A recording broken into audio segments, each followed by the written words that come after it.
Hey, I've been woodworking for about 10 years or so, mostly with a lathe, making little things like this shifter knob for vehicles on my Etsy, and it's been doing pretty well. But anytime I pick up a hobby, especially a new hobby, usually the first thing that runs through my mind is, can I make something out of wood that relates to that hobby? Well, the latest hobby I picked up was disc golf. Got into this last fall and been doing it for almost a year now, and pretty quickly the thought occurred to me, would I be able to make something like this plastic disc, this Latitude 64 Grace, out of wood? Let's find out. So like I showed you a little bit earlier, I need to template these wooden discs after something real. I'm using the Koi from the Elevation Discs and the Crescent Tatar Grace from Latitude 64. Both are great discs in their own right. I'll also be making a mini to close out the set for marking. Now, the materials that I'll be making this out of is going to be oak from a recycled piano, an old upright piano from the 1800s that I'll be using for the approach disc / putter. For the driver, I'm going to be using some Nebraskan honey locust, a storm fallen tree is where I got this from, cookie cut slabs out of a log, just the right diameter for disc golf discs. I want to take a moment here to appreciate the recyclability of an upright piano. I got this pieces of wood here from the side panels of an upright piano that sit right on the outside of the frame. So if you were playing the keys left and right, you would run into these sort of like bookends in a way.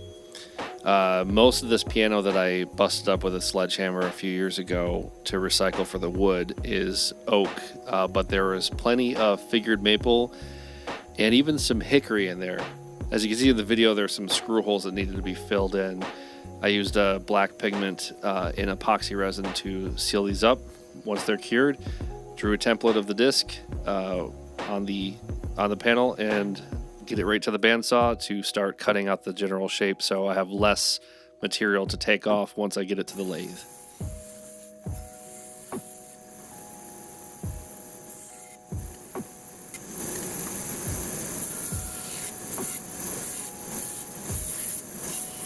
Here I'm attempting to use my drill press to drill out with a Forstner bit a mortise for my lathe chuck to hold on to the workpiece as I work with it.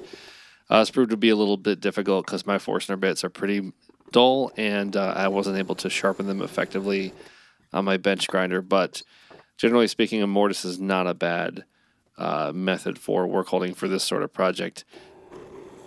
All right, now it's time to put the workpiece on the lathe and get going. I'm using a mortise, like I said, which means the chuck is going to expand its jaws into the pocket hole and grip it going reverse style. So rather than grabbing onto something to hold on to, it's going to expand into a hole, into the outer edges of the hole to grip onto it. It's about the same amount of pressure. It's just sometimes when you're using a mortise to grab onto your workpiece, it can split the wood if it gives it too much pressure going outwards like that. And once you start spinning the motor, you can be in trouble. So not a problem for this piece, but it is a consideration for wood turning quite often, depending on the weakness of the pieces you're turning. So now that I've got it mounted on the chuck head here, let's get it spinning. So all I'm trying to do in this section here is get the outer diameter of this wooden disc down to the width of the template disc that I will be matching with it. So I'm just cutting out the outer diameter down until I reach that width. And here we have the outer edge, very clean, very smooth. At the very first look there, you saw some bug holes, just naturally part of the wood there from when it was a tree. I could fill those in, but being as this is a test, it wasn't something I was too concerned about. Just wanted to move on to the next step and get it onto the next chuck set for turning out the inside of the disc. What you see me doing here is measuring for the next cut, which is the width of the wing of the disc that I measured off of the koi. I'm now transferring that over with a pencil marking to the underside of the workpiece so that I have a reference line that I can see once it starts spinning as to where I want to cut to get the width of the wing. So the workflow I decided would be best for turning a disc on the lathe is to first start by getting the bottom flight plate shape completed and cutting all that material out there, getting the wing shaped, forming an edge, and then flipping the entire disc over to get the top finished.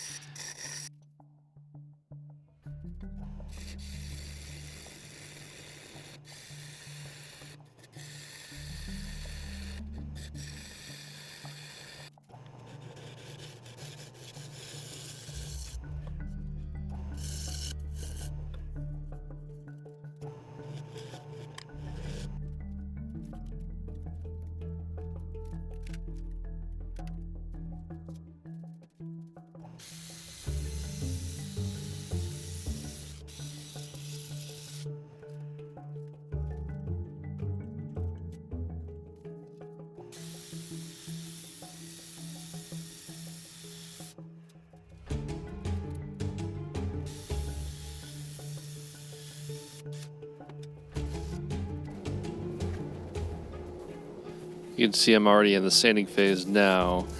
Just been using between sandpaper on the inner edge by hand, which is easier. I've been using this drill attachment, the sanding backing pad. I have a 2-inch one, a 3-inch one, and a 5-inch one. It's very convenient for larger surfaces to attack for sanding. Love it. Now, if you're a woodworker and you're watching this and you have no idea that's what's going on, that's okay. Let me take a second to walk through the basics of disc golf.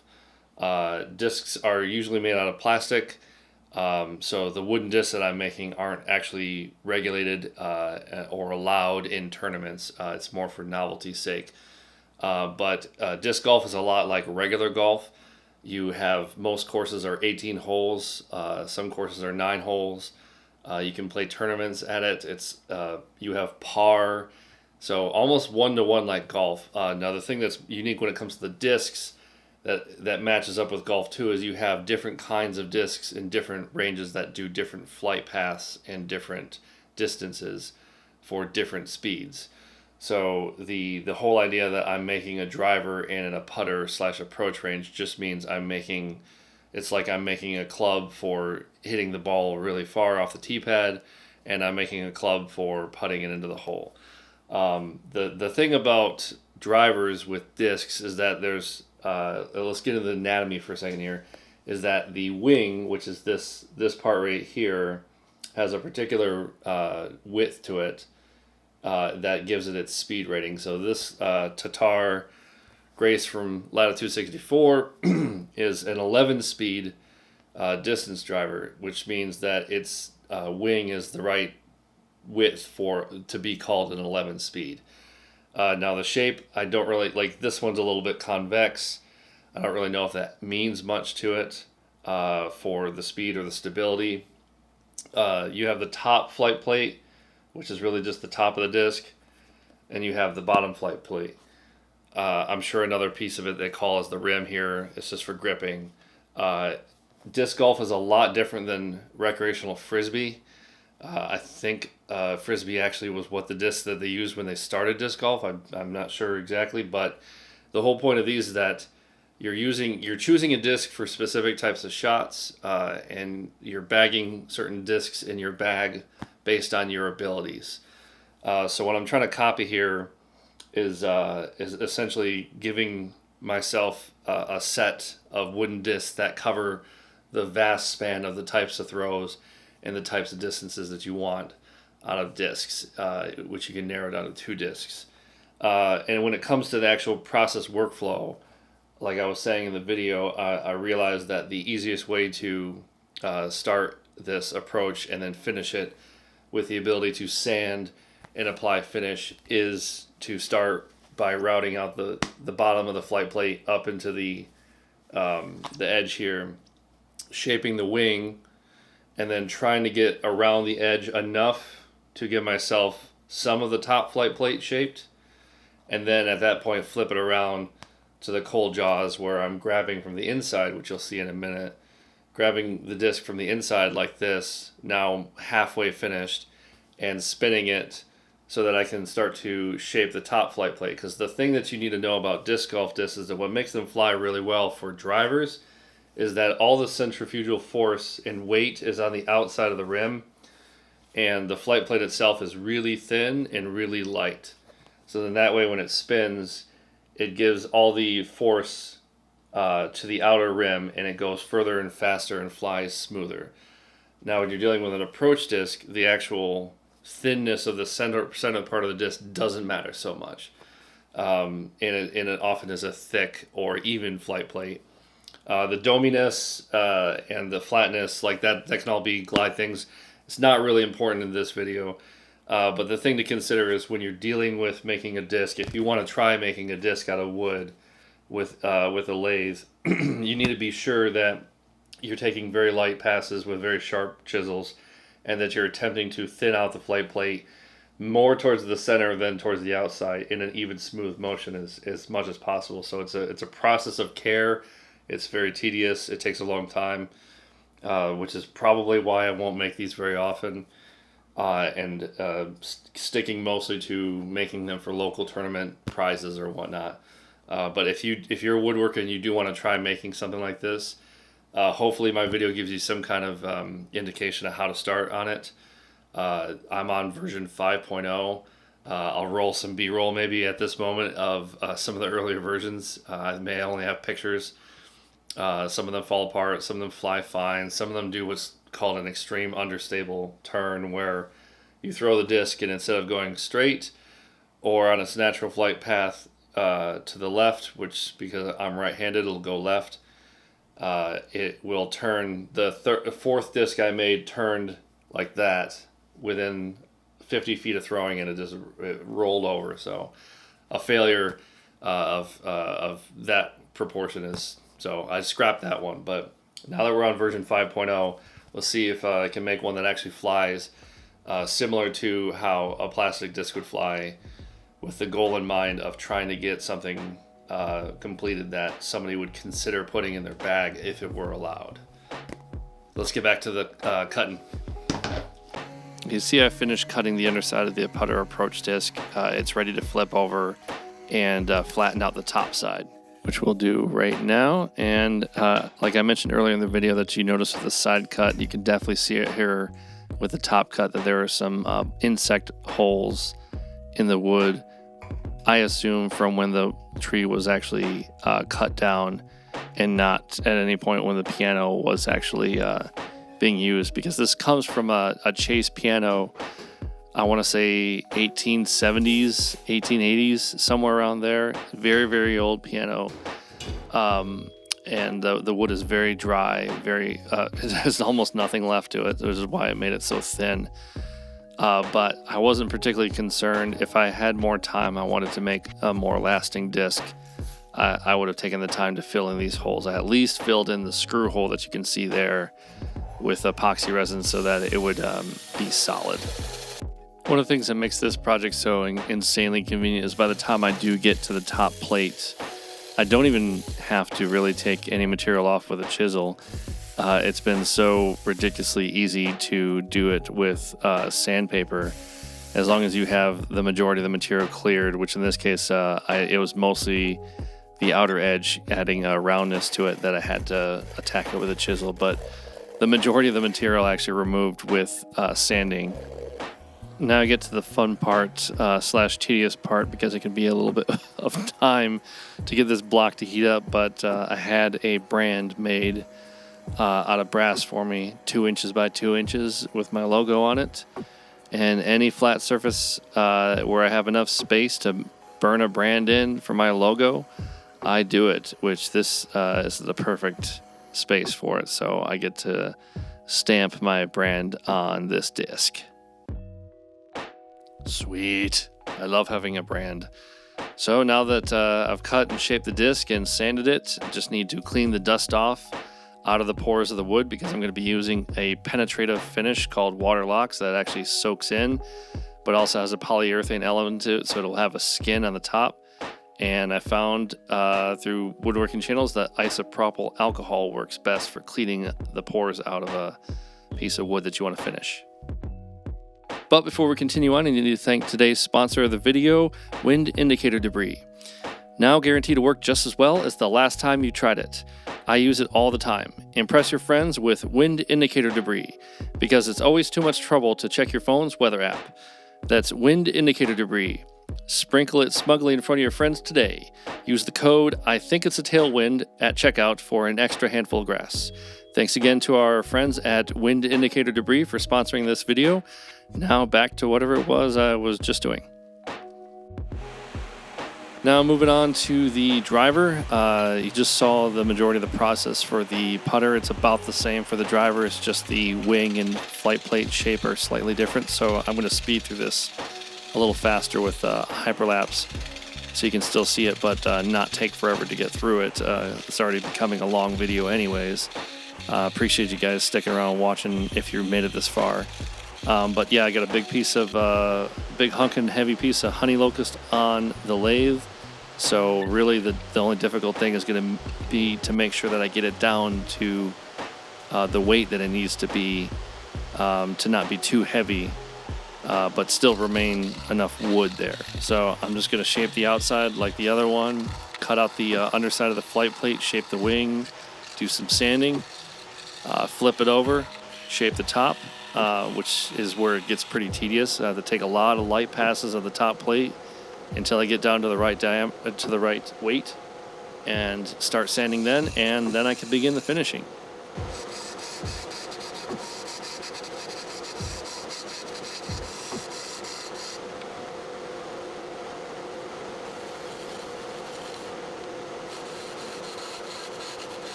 Here's the point where I'm taking very, very light passes away from the top plate just to get it down about 5 to 10 grams at a time. Every time I take a few light passes, then sand, I would bring the disc into this kitchen scale I had and would measure the weight in grams. And the closer I got to under 200 grams, the closer I got to a weight of a real plastic disc, which this disc ended up being about 191 grams.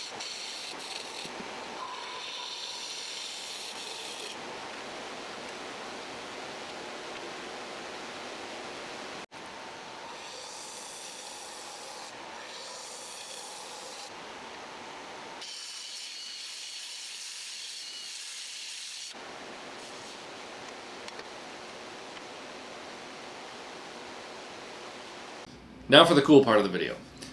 I'm doing the woodworking piece, but there's another YouTube channel called Pop Top Disc Golf, local Omaha disc golf channel with some disc golf pros on there, who's going to be doing a review and a playthrough and a blind reaction to these discs.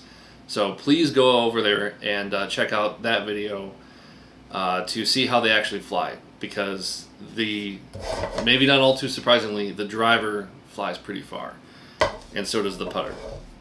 But also, we had this amazing idea to give away these discs. So if you want to get your hands on the set here of the putter approach, which we're calling the piano, the driver, which we're calling the locust, and the mini, there's a little contest happening over on Pop Top's Disc Golf's channel, and you can pick it up there. So please do head over there. The link is going to be down in the description below. yay, I finally get to do this motion. Please go to that channel. Please go check out their videos, especially this one, because whether you're a fan of disc golf or a fan of woodworking, you may be surprised just exactly how potentially baggable a wooden disc is. I had a blast shooting that video with them. It was very good weather and it's a very nice course, and despite we hit some trees with some of the wooden discs, they held up just fine. There's some dents and dings on some of them, but like I said, they still fly, and they fly pretty good. So if you go over to their channel and check out the terms of the giveaway, you can get your hands on this set. So please do that. But first, I'm going to get a couple test throws in. This is right after taking it off the lathe, and I just finished this disc. First time throwing it right in my backyard here. Going to see how far I can go on my first throw. Little bit of a run up, and then I did kind of go nose up. Didn't really throw it super flat, so it hyzered right away, and of course dumped out there. Second throw, hit the tree, stalls it out. Would have probably gone flatter. These are both about 230 feet. Third throw, I get a good flat throw, but it's nose up, stalls out again, hyzers, and about 230 feet again. It's not bad, but others could probably do better, and you'll see Pop Top do better. Here you see me trying out the putter, dry and unfinished, right after taking it off the lathe. I'd only finished making it like an hour early. I get it out to about 260 on this open field here, and then some people I was playing in with, I asked them to throw it too, and one of the guys with them threw it about 277 in this throw that he does here into the open field. Really not bad for an unfinished, untested putter approach disc.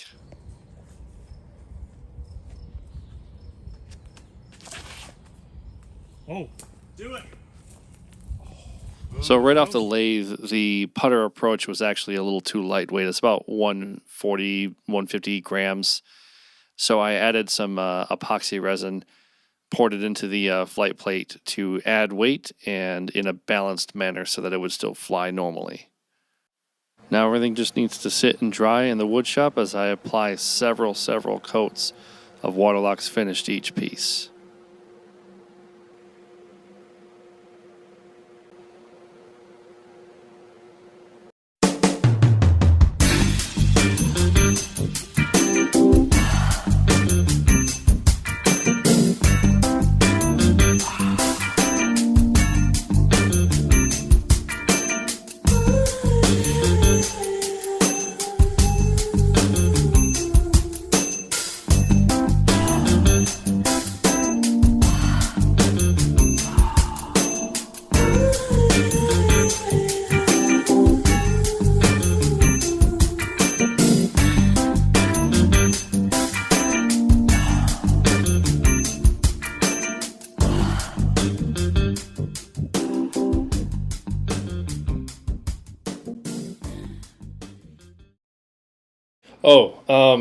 So the whole question we were trying to answer at the beginning of this video anyways was, can I make wooden discs that will fly? And I believe the answer unequivocally is yes. This one flies quite far, and if you want to find out exactly how far it flew, which involves a guessing contest so you can win this set, go over to Pop Top Disc Golf's YouTube channel, because I have a weak-ass arm, and I'm still learning how to throw, so obviously the speed that this is meant to be, about a 14 speed or so, I can't throw it that far. So that answers the second question, would I bag it? Not this one, I don't think so. But the material that I made it out of is dense enough. If I go even higher to say like tiger wood, aka Goncalo Alves, if I could make something out of a dense enough wood that has the right shape, the answer could be yeah, absolutely yeah. I would seriously consider bagging a disc that was dense and hard to break and flew really well. So my plans with the next iteration that I make as a test will probably be to copy the Thought Space Votum. It's a 7503, so it's overstable fairway driver. Probably going to get better results out of it if I try something like this than if I go all the way up to 13, 14 speed. So That pretty much answers the question for this. For this one, I don't really know. I mean, it flew exactly like a 3-speed should. And actually, I think somebody, I don't remember exactly when, but it did measure it out past 300 feet, I believe. So this definitely can sail like an approach disc. It definitely putts like a putter. I'm not so sure about the texture. So the shape of the rim was fantastic. I would definitely love putting with this thing, especially since I kind of putt with a fan grip. And I give a bit of a spin, but I'm mostly a push putter. Definitely a fan of it, but it was a little slidey, a little difficult to get good grip on it. So I might do something if I were to bag a putter. I would probably put something like a Berg thumb track in it, or something that you wouldn't be able to put a bead on a wooden putter. But I'd probably put something in it that can make it easier to hold in the form of for putting. And as far as the material goes, while oak is considered a hardwood, I mean, in the grand scheme of things, when you're dealing with wear and tear, you're dealing with fresher oak that is newer, and you're dealing with specific species of oak that can handle the wear and tear. I would say that it doesn't apply to this cut of oak that I got out of a recycled piano from the 1800s. It's quite soft for what you would want out of a disc. So tree strikes would put dents in it. Hitting the pin on a putt will put a dent in it, small but still a dent. Hitting the cage, hitting chains, hitting rocks in the ground will put scrapes and dents in it. Did that affect its ability to putt and fly? No, not really. I mean, we played 7 holes with this on Pop Tops, 6 or 7 holes on Pop Tops video, and I played with it before that and let people throw it. And if you were to just put your hands on the rim, you would maybe feel some bumps, but it wouldn't affect your ability to actually use it. So again, like with the Locust, if I went up to a wood more akin to this for a putter, strong likelihood of it being a baggable disc. And then at that point, it's just down to the texture of the material itself, because plastic is so specifically plastic, even though there are varieties of plastic. If you keep your disc clean, you have that traction you can gain on it. So it was a little difficult to get that here. I don't know if it was because of the finish or the wood texture, but it'd be something to experiment with, maybe doing a brush on epoxy resin or something for the final coat. But that, again, is an experiment. As this was very interesting, and I'm very happy to see how it turned out. Particularly how excited they were to see it. Every person who I've come across on the field who's seen a wooden disc and then subsequently seen it fly has been really, really amped up about it. So that brought me a lot of joy in particular. So that does it for this video. This is my first video journal for woodworking that I've done. Plan on doing more. I have a lot of different projects that I want to do. It's just been a little tedious to actually record video and do edits and stuff like this. So hopefully I have time to do more, especially collaborations. So please, if you want to see more, especially if you want to pick up these discs yourself, please go over to Pop Top Disc Golf's YouTube channel and see what they've got. They should be putting this video up very soon, what they recorded. And for me, come back and take a look and see if I put something else up. Please take a look at it.